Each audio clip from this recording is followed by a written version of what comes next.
बस मेरे साथ बोलते जाइए, until you call me, I will wait.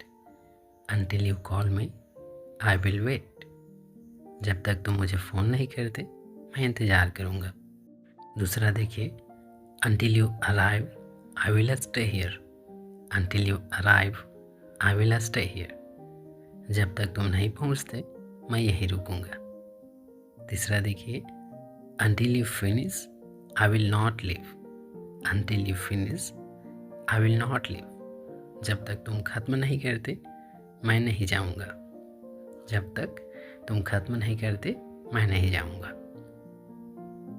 ये चौथा कि क्या होगा, जब तक तुम नहीं बोलते मैं चुप रहूँगा। जब तक तुम नहीं बोलते मैं चुप रहूँगा। तो इस तरह से आप until का यूज़ कीजिए और चौथा वाक्य बनाइए। मिलते हैं अगली वीडियो में। आंसर आपको अगली वीडियो में मिलेगा। बना करके ज़रूर देखिए, कमेंट में ज़रूर लिखिए। Thank you.